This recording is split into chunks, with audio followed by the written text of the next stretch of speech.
ಶ್ರೀ ಗಣಪತಿ ಶಾರದಾ ಗುರುಭ್ಯೋ ನಮಃ. ಉತ್ತರಂ ಯತ್ ಸಮುದ್ರಸ್ಯ ಹಿಮಾದ್ರೇಶ್ಚೈವ ದಕ್ಷಿಣಂ ವರ್ಷಂ ತದ್ ಭಾರತಂ ನಾಮ ಭಾರತೀಯತ್ರ ಸಂತತಿ. ಶ್ರೋತೃಗಳಿಗೆ ಶ್ರೀ ಸ್ಕಾಂದ ಮಹಾಪುರಾಣದ 4ನೆಯ ಕಾಶಿ ಖಂಡದ ಪೂರ್ವಾರ್ಧದಲ್ಲಿ ಸದಾಚಾರ ವರ್ಣನ ಎಂಬ 35ನೆಯ ಅಧ್ಯಾಯಕ್ಕೆ ಸ್ವಾಗತ. ಅಗಸ್ತ್ಯನು ಹೇಳುತ್ತಾನೆ, ಅವಿಮುಕ್ತ ಮಹಾಕ್ಷೇತ್ರವು ಮೋಕ್ಷಕ್ಕೆ ಕಾರಣವು, ಕ್ಷೇತ್ರಗಳಲ್ಲಿ ಉತ್ತಮ ಕ್ಷೇತ್ರವು, ಮಂಗಳಗಳಿಗೆ ಮಂಗಳಕರವು, ಸಕಲ ಸ್ಮಶಾನಗಳಿಗೂ ಉತ್ತಮ ಸ್ಮಶಾನವು, ಪೀಠಗಳಲ್ಲಿ ಉತ್ತಮ ಪೀಠವು, ಊಷರಗಳಿಗೆ ಮಹೋಷರ ಕ್ಷೇತ್ರವು, ಧರ್ಮವನ್ನು ಅಪೇಕ್ಷಿಸುವವರಿಗೆ ಧರ್ಮವನ್ನು ಉಂಟು ಮಾಡುವುದು, ಅರ್ಥಾಪೇಕ್ಷಿಗಳಿಗೆ ಪರಮಾರ್ಥವನ್ನು ಪ್ರಕಾಶಗೊಳಿಸುವುದು, ಕಾಮಿಗಳಿಗೆ ಕಾಮವನ್ನು ಉಂಟು ಮಾಡುವುದು, ಮೋಕ್ಷಾರ್ಥಿಗಳಿಗೆ ಮೋಕ್ಷವನ್ನೀಯುವುದು ಆಗಿರುವುದು. ಈ ಕಾಶಿ ಕ್ಷೇತ್ರದ ವಿಷಯವು ಕೇಳಿಬರುವ ಸ್ಥಳಗಳಲ್ಲೆಲ್ಲ ಮೋಕ್ಷವು ಲಭಿಸುವುದು. ಗೌರಿಯ ಮನಸ್ಸನ್ನು ಆನಂದಗೊಳಿಸುವ ಸ್ಕಂದನೆ, ಈ ಕ್ಷೇತ್ರದ ಒಂದೆಡೆಯಲ್ಲಿರುವ ಜ್ಞಾನವಾಪಿಯ ಈ ಉತ್ತಮ ಕಥೆಯನ್ನು ಕೇಳಿ ಹೀಗೆ ತಿಳಿಯುತ್ತೇನೆ.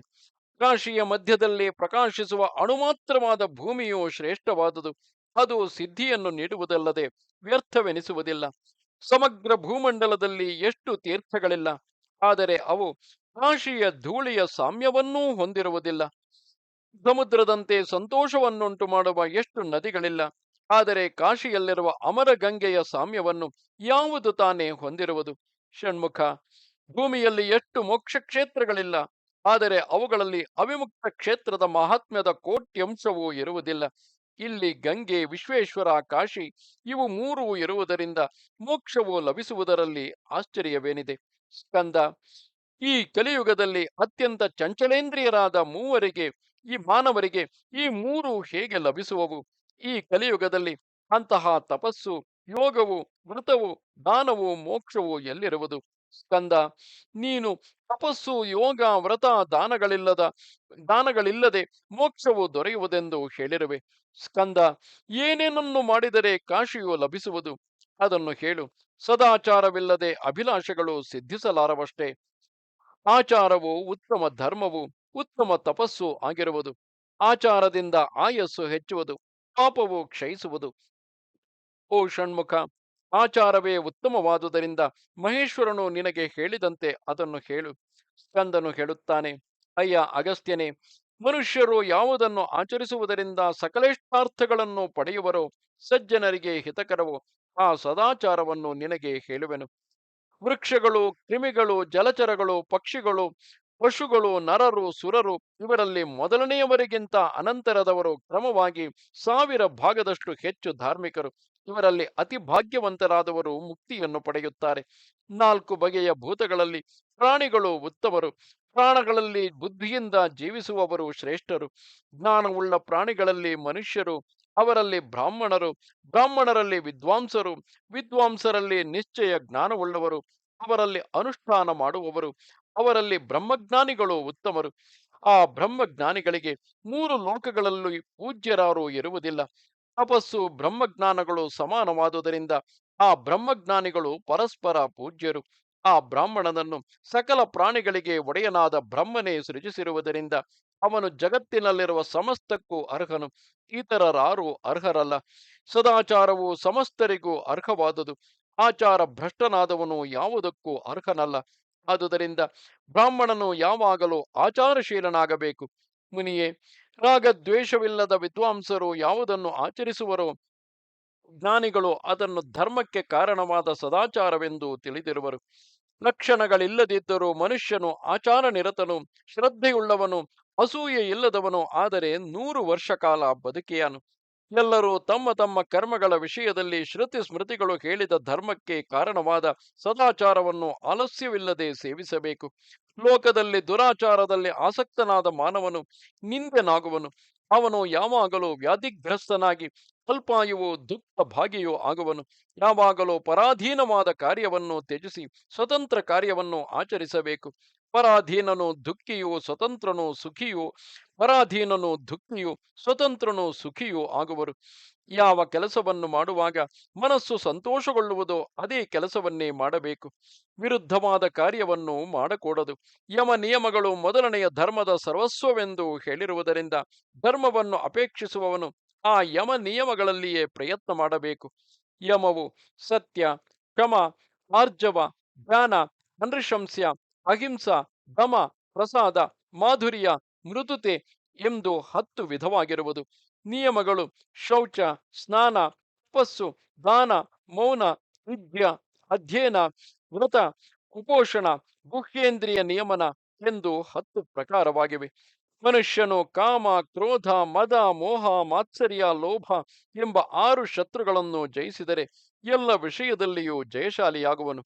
ಹುತ್ತದ ಶಿಖರದಂತೆ ಇತರರನ್ನು ಪೀಡಿಸದೆ ಪರಲೋಕಕ್ಕೆ ಸಹಾಯಕವಾದ ಧರ್ಮವನ್ನು ಮೆಲ್ಲ ಮೆಲ್ಲಗೆ ಸಂಗ್ರಹಿಸಬೇಕು. ಧರ್ಮವೇ ಪರಲೋಕದಲ್ಲಿ ಸಹಾಯಕವಾಗುವುದು. ಸಾಮಗ್ರಿಗಳು ತಾಯಿ, ತಂದೆ, ಮಗ, ಸಹೋದರ, ಪತ್ನಿ, ಬಂಧು ಜನಗಳು ಸಹಾಯಕರಾಗುವುದಿಲ್ಲ. ಪ್ರಾಣಿಯು ಒಂಟಿಯಾಗಿಯೇ ಹುಟ್ಟುವುದು, ಸಾಯುವುದು, ಪುಣ್ಯ ಪಾಪಗಳನ್ನು ಅನುಭವಿಸುವುದು. ಬಾಂಧವರು ಭೂಮಿಯಲ್ಲಿ ಮೃತವಾದ ಶರೀರವನ್ನು ಕಟ್ಟಿಗೆ, ಮಣ್ಣಿನ ಕೆಂಟೆ ಇವುಗಳಂತೆ ತ್ಯಜಿಸಿ ವಿಮುಖರಾಗಿ ಹೊರಟು ಹೋಗುವರು. ಧರ್ಮವು ಮೃತನಾಗಿ ಪರಲೋಕಕ್ಕೆ ಹೋಗುತ್ತಿರುವವನನ್ನು ಅನುಸರಿಸುವುದು. ಆದುದರಿಂದ ಕುಶಲನಾದ ಮಾನವನು ಪರಲೋಕದಲ್ಲಿ ಸಹಾಯ ಮಾಡುವ ಧರ್ಮವನ್ನು ಹೊಂದಿ ದಾಟಲಾರದ ಅಜ್ಞಾನವನ್ನು ದಾಟಿಯಾನು. ಪಂಡಿತನು ಯಾವಾಗಲೂ ಉತ್ತಮರೊಡನೆ ಸಂಬಂಧ ಮಾಡಬೇಕು. ಅಧಮರನ್ನು ತ್ಯಜಿಸಿ ವಂಶವನ್ನು ಉತ್ಕೃಷ್ಟಗೊಳಿಸಬೇಕು. ಬ್ರಾಹ್ಮಣನು ಉತ್ತಮರ ಸಹವಾಸವನ್ನು ಮಾಡುತ್ತಾ ನೀಚರನ್ನು ತ್ಯಜಿಸುತ್ತಾ ಶ್ರೇಷ್ಠನಾಗುವನು. ನೀಚ ಸಂಬಂಧವಾದ ಪಾಪದಿಂದ ಬ್ರಾಹ್ಮಣನು ಶೂದ್ರನಾಗುವನು. ವೇದಾಧ್ಯಯನ ಮಾಡದವನನ್ನು, ಸದಾಚಾರವನ್ನು ಉಲ್ಲಂಘಿಸಿದವನನ್ನು, ಆಲಸ್ಯವುಳ್ಳವನನ್ನು, ದುಷ್ಟಾನ್ನವನ್ನು ತಿನ್ನುವವನನ್ನು ಯಮನು ಪೀಡಿಸುವನು. ಆದುದರಿಂದ ಬ್ರಾಹ್ಮಣನು ಯಾವಾಗಲೂ ಪ್ರಯತ್ನಿಸಿ ಸದಾಚಾರವನ್ನು ಅಭ್ಯಾಸ ಮಾಡಬೇಕು. ತೀರ್ಥಗಳು ಸದಾಚಾರಿಗಳ ಸಮಾಗಮವನ್ನು ಬಯಸುವವು. ರಾತ್ರಿಯ ಕೊನೆಯ ಯಾಮದ ಅರ್ಧಭಾಗವು ಬ್ರಾಹ್ಮ ಸಮಯವೆಂದು ಹೇಳಿಸಿಕೊಳ್ಳುವುದು. ಪ್ರಾಜ್ಞನು ಆ ಸಮಯದಲ್ಲಿ ಎದ್ದು ಯಾವಾಗಲೂ ತನ್ನ ಹಿತವನ್ನು ಆಲೋಚಿಸಬೇಕು. ಮೊದಲು ಗಣೇಶನನ್ನು ಸ್ಮರಿಸಬೇಕು. ಅನಂತರ ಉಮಾಸಹಿತನಾದ ಮಹೇಶ್ವರ, ಶ್ರೀ ಸಮೇತನಾದ ಶ್ರೀರಂಗ, ಸರಸ್ವತಿಯಿಂದ ಕೂಡಿದ ಬ್ರಹ್ಮ, ಇಂದ್ರಾದಿ ಸಕಲ ದೇವತೆಗಳು, ವಸಿಷ್ಠಾದಿ ಮುನಿಗಳು, ಗಂಗಾದಿ ಸಕಲ ನದಿಗಳು, ಶ್ರೀಶೈಲ ಮೊದಲಾದ ಪರ್ವತಗಳು, ಕ್ಷೀರ ಸಮುದ್ರ ಮೊದಲಾದ ಸಮುದ್ರಗಳು, ಮಾನಸಾದಿ ಸರೋವರಗಳು, ನಂದನಾದಿ ವನಗಳು, ಕಾಮಧೇನು ಮೊದಲಾದ ಧೇನುಗಳು, ಕಲ್ಪ ವೃಕ್ಷಾದಿ ವೃಕ್ಷಗಳು, ಪುಣ್ಣವೇ ಮೊದಲಾದ ಧಾತುಗಳು, ಊರ್ವಶಿ ಮೊದಲಾದ ದೇವತಾ ಸ್ತ್ರೀಯರು, ಗರುಡನೇ ಮೊದಲಾದ ಪಕ್ಷಿಗಳು, ಶೇಷನೇ ಮೊದಲಾದ ನಾಗಗಳು, ಐರಾವತವೇ ಮೊದಲಾದ ಆನೆಗಳು, ಉಚ್ಚೈಶ್ರವಸ್ಸೇ ಮೊದಲಾದ ಕುದುರೆಗಳು, ಕೌಸ್ತುಭವೇ ಮೊದಲಾದ ಮಣಿಗಳು, ಅರುಂಧತಿ ಮೊದಲಾದ ಪವಿತ್ರ ಪತಿವ್ರತೆಯರು, ನೈಮಿಷಾದಿ ಅರಣ್ಯಗಳು, ಕಾಶಿ ಮೊದಲಾದ ಪಟ್ಟಣಗಳು, ವಿಶ್ವೇಶ್ವರಾದಿ ಲಿಂಗಗಳು, ಋಗ್ವೇದ ಮೊದಲಾದ ವೇದಗಳು, ಗಾಯತ್ರಿ ಮೊದಲಾದ ಮಂತ್ರಗಳು, ಸನಕಾದಿ ಯೋಗಿಗಳು, ಪ್ರಣವಾದಿ ಬೀಜ ಮಂತ್ರಗಳು, ನಾರದಾದಿ ವಿಷ್ಣು ಭಕ್ತರು, ಶಿವಭಕ್ತರಾದ ಬಾಣಾದಿಗಳು, ಸ್ಥಿರ ನಿಯಮವುಳ್ಳ ಪ್ರಹ್ಲಾದ ಮೊದಲಾದವರು, ದಾನ ಶೌಂಡರಾದ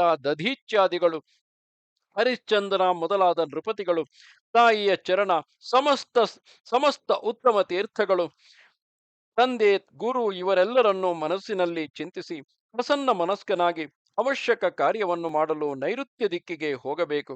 ಹಳ್ಳಿಯಿಂದ 100 ಬಿಲ್ಲುಗಳಷ್ಟು, ಪಟ್ಟಣದಿಂದ ಇದಕ್ಕೆ 4ರಷ್ಟು ದೂರ ಹೋಗಿ ಭೂಮಿಯನ್ನು ಹುಲ್ಲುಗಳಿಂದ ಮುಚ್ಚಿ ತಲೆಗೆ ಬಟ್ಟೆಯನ್ನು ಸುತ್ತಿಕೊಂಡು ಯಜ್ಞೋಪವೀತವನ್ನು ಕಿವಿಯಲ್ಲಿ ಸಿಕ್ಕಿಸಿ ಹಗಲು ಸಂಧ್ಯಾಕಾಲಗಳಲ್ಲಿ ಉತ್ತರಾಭಿಮುಖನಾಗಿಯೂ ರಾತ್ರಿಯಲ್ಲಿ ದಕ್ಷಿಣಾಭಿಮುಖನಾಗಿಯೂ ಮೌನದಿಂದ ಮಲಮೂತ್ರಗಳನ್ನು ವಿಸರ್ಜಿಸಬೇಕು.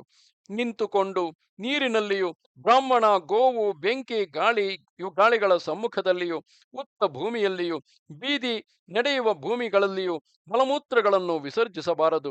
ದಿಕ್ಕುಗಳ ಭಾಗಗಳನ್ನು, ನಕ್ಷತ್ರಗಳ ಸಮೂಹವನ್ನು, ಆಕಾಶವನ್ನು, ಮೊಲವನ್ನು ನೋಡಬಾರದು. ಎಡಗೈಯಿಂದ ಶಿಷ್ಣವನ್ನು ಹಿಡಿದುಕೊಂಡು ಮೇಲಕ್ಕೇಳಬೇಕು. ಬಳಿಕ ಪ್ರಾಣಿಯು ಗಟ್ಟಿ ಮಣ್ಣುಗಳಿಲ್ಲದಿರುವುದು, ಇಲಿಯಿಂದ ಅಗೆಯಲ್ಪಡದಿರುವುದು, ಶೌಚ ಮಾಡಿ ಉಳಿದುದಲ್ಲದಿರುವುದು, ಮುಂಗುಸಿಯು ಅಗೆದು ಹಾಕದಿರುವುದು ಆದ ಮಣ್ಣನ್ನು ತೆಗೆದುಕೊಂಡು ನೀರಿನೊಡನೆ ಗುಹ್ಯದಲ್ಲಿ 1 ಸಾರಿಯೂ, ಗುಹ್ಯೇಂದ್ರಿಯದಲ್ಲಿ 5 ಸಾರಿಯೂ, ಎಡಗೈಯಲ್ಲಿ 10 ಸಾರಿಯೂ, 2 ಕೈಗಳಲ್ಲಿ 7 ಸಾರಿಯೂ, ಕಾಲುಗಳಲ್ಲಿ 1 ಸಾರಿಯೂ ತಿರುಗಿ 3 ಆವೃತ್ತಿ 2 ಕೈಗಳಲ್ಲಿಯೂ ಮಲಮೂತ್ರಗಳ ವಾಸನೆಯು ಹೋಗುವವರೆಗೆ ಗೃಹಸ್ಥನು ಶೌಚವನ್ನು ಮಾಡಬೇಕು. ಬ್ರಹ್ಮಚರ್ಯಾದಿ 3 ಆಶ್ರಮಗಳಲ್ಲಿ ಇರುವವರು ಕ್ರಮವಾಗಿ ಅದರ ಇಮ್ಮಡಿ ಶೌಚವನ್ನು ಮಾಡಬೇಕು. ಹಗಲು ಶೌಚ ಮಾಡಿದವನು ರಾತ್ರಿಯಲ್ಲಿ ಅದರಲ್ಲಿ ಅರ್ಧವನ್ನು ಮಾಡಬೇಕು. ರೋಗದಲ್ಲಿಯೂ ಚೋರಾದಿ ಬಾಧಿತವಾದ ಹಾದಿಗಳಲ್ಲಿಯೂ ಸ್ತ್ರೀಯರ ವಿಷಯದಲ್ಲಿಯೂ ಅರ್ಧ ಶೌಚವು ವಿಹಿತವಾಗಿರುವುದು. ಸುಖದಲ್ಲಿ ಸುಖವಾಗಿ ಇರುವವನು ಶೌಚವನ್ನು ಕಡಿಮೆ ಮಾಡಕೂಡದು. ಅಂತಃಕರಣ ಶುದ್ಧಿಯಿಲ್ಲದವನು ಪಾದದವರೆಗೆ ಸಮಸ್ತ ನದಿಗಳ ನೀರಿನಿಂದಲೂ ಮಣ್ಣಿನ ರಾಶಿಗಳಿಂದಲೂ ಗೋಮಯಗಳಿಂದಲೂ ಶೌಚವನ್ನು ಮಾಡಿಕೊಂಡರೂ ಶುದ್ಧನಾಗುವುದಿಲ್ಲ. ಶೌಚದಲ್ಲಿ ಹಸಿ ನೆಲ್ಲಿಕಾಯಿಯ ಪ್ರಮಾಣದಷ್ಟು ಮಣ್ಣು ವಿಹಿತವಾಗಿರುವುದು. ಎಲ್ಲ ಆಹುತಿಗಳು ಚಾಂದ್ರಾಯಣದಲ್ಲಿ ಗ್ರಾಸಗಳು ಇಷ್ಟೇ ಪ್ರಮಾಣವಾಗಿರಬೇಕು. ಹೊಟ್ಟು, ಇದ್ದಲು, ಮೂಳೆ, ಬೂದಿಗಳಿಲ್ಲದ ಶುದ್ಧ ಭೂಮಿಯಲ್ಲಿ ಪೂರ್ವ ಅಥವಾ ಉತ್ತರಾಭಿಮುಖನಾಗಿ ಆಚಮನ ಮಾಡಬೇಕು. ಬ್ರಾಹ್ಮಣನು ಬ್ರಾಹ್ಮತೀರ್ಥದಿಂದ ತಣ್ಣಗಿರುವುದು, ನೊರೆಯಿಲ್ಲದಿರುವುದು, ಹೃದಯವನ್ನು ಮುಟ್ಟುವುದು, ದೃಷ್ಟಿಯಿಂದ ಶುದ್ಧವಾದುದು ಆದ ನೀರಿನಿಂದ ಆಚಮನ ಮಾಡಬೇಕು. ಕ್ಷತ್ರಿಯನು ಕಂಠವನ್ನು ಮುಟ್ಟುವುದು, ವೈಶ್ಯನು ಕೆನ್ನೆಯನ್ನು ಮುಟ್ಟುವುದು, ಸ್ತ್ರೀ ಶೂದ್ರರು ಬಾಯಿಯನ್ನು ಮುಟ್ಟುವುದು ಆದ ನೀರಿನಿಂದ ಶುದ್ಧರಾಗುವರು. ತಲೆಯನ್ನು ಕಂಠವನ್ನು ಬಟ್ಟೆಯಿಂದ ಸುತ್ತಿಕೊಂಡವನು, ನೀರಿನಲ್ಲಿ ಶಿಖೆಯನ್ನು ಬಿಡಿಸಿಕೊಂಡಿರುವವನು, ಕಾಲನ್ನು ತೊಳೆಯದವನು ಆಚಮನ ಮಾಡಿದರೂ ಅಶುದ್ಧನಾಗುವನು. ಶುದ್ಧಿಗಾಗಿ ಜಲವನ್ನು 3 ಸಾರಿ ಕುಡಿದು ಇಂದ್ರಿಯಗಳನ್ನು ಶುದ್ಧಿಗೊಳಿಸಬೇಕು.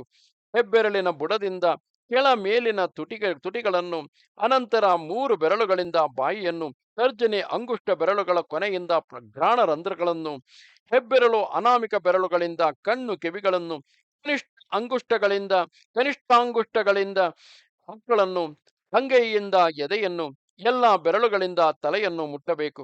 ಹಾಗೆಯೇ ಬೆರಳುಗಳ ತುದಿಯಿಂದ ಹೆಗಲನ್ನು ಮುಟ್ಟಬೇಕು.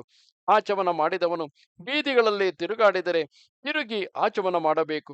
ಸ್ನಾನ, ಭೋಜನ, ಪಯಃಪಾನಗಳನ್ನು ಮಾಡಿದಾಗಲೂ, ಶುಭಕರ್ಮಗಳ ಆರಂಭದಲ್ಲಿಯೂ, ನಿದ್ರಿಸಿದಾಗಲೂ, ವಸ್ತ್ರವನ್ನು ಉಟ್ಟಾಗಲೂ, ಅಮಂಗಳ ವಸ್ತುವನ್ನು ನೋಡಿದಾಗಲೂ, ಪ್ರಮಾದದಿಂದ ಅಶುದ್ಧ ವಸ್ತುವನ್ನು ಮುಟ್ಟಿದಾಗಲೂ 2 ಸಾರಿ ಆಚಮನ ಮಾಡಿದರೆ ಶುದ್ಧನಾಗುವನು. ಮುಖ ಶುದ್ಧಿಗಾಗಿ ಹಲ್ಲುಗಳನ್ನು ಉಜ್ಜಿಕೊಳ್ಳಬೇಕು. ಹಲ್ಲುಗಳನ್ನು ತೊಳೆಯದೆ ಆಚಮನ ಮಾಡಿದವನು ಶುದ್ಧನಾಗುವುದಿಲ್ಲ. ಪಾಡ್ಯ, ಅಮಾವಾಸ್ಯೆ, ಷಷ್ಠಿ, ನವಮಿ, ಭಾನುವಾರ ದಿನಗಳಲ್ಲಿ ಹಲ್ಲುಗಳನ್ನು ಉಜ್ಜಿಕೊಳ್ಳುವುದರಿಂದ 7 ತಲೆಯ ಪಿತೃಗಳು ದಗ್ಧರಾಗುವರು. ದಂತಕಾಷ್ಠವು ಸಿಕ್ಕುತ್ತಿರುವಾಗಲೂ ನಿಷಿದ್ಧ ದಿನದಲ್ಲಿಯೂ ಮುಖ ಶುದ್ಧಿಗಾಗಿ 12 ಸಾರಿ ಗಂಡೂಷ ಮಾಡಬೇಕು. ಕಿರು ಬೆರಳಿನ ಕೊನೆಯಷ್ಟಿರುವುದು, ತೊಗಟೆಯಿಂದ ಸಹಿತವಾಗಿರುವುದು, ವ್ರಣವಿಲ್ಲದಿರುವುದು, ನೆಟ್ಟಗಿರುವುದು, 12 ಅಂಗುಲ ಉದ್ದವಿರುವುದು, ಅರ್ಧದಿಂದ ಕೂಡಿರುವುದು ದಂತಕಾಷ್ಠವೆನಿಸಿಕೊಳ್ಳುವುದು. ಇದರಲ್ಲಿ 1 ಅಂಗುಲ ಕಮ್ಮಿಯಾಗದೆ ಇತರ ಜಾತಿಯವರಿಗೆ ದಂತಕಾಷ್ಠವಾಗುವುದು.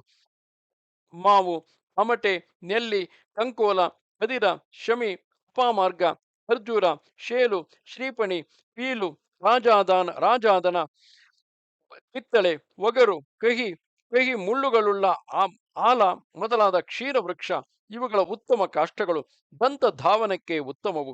ಈ ದಂತ ಕಾಷ್ಠವನ್ನು ಬಿಲ್ಲಿನಂತೆ ಬಗ್ಗಿಸಿ ನಾಲಿಗೆಯನ್ನು ಉಜ್ಜಿಕೊಳ್ಳಬೇಕು. ಎಲೈ ದಂತಗಳೇ, ನೀವು ಅನ್ನವನ್ನು ಭಕ್ಷಿಸುವುದಕ್ಕಾಗಿ ನಿರ್ಮಲವಾಗಿ ಸಾಲಾಗಿ ಗಟ್ಟಿಯಾಗಿರಿ. ಈ ಚಂದ್ರನು ಕಾಷ್ಠರೂಪನಾಗಿ ಬಂದಿರುವನು. ಅವನ ಕೀರ್ತಿಯಿಂದಲೂ ಭಾಗ್ಯದಿಂದಲೂ ನನ್ನ ಮುಖವನ್ನು ಶುದ್ಧಿಗೊಳಿಸುವನು.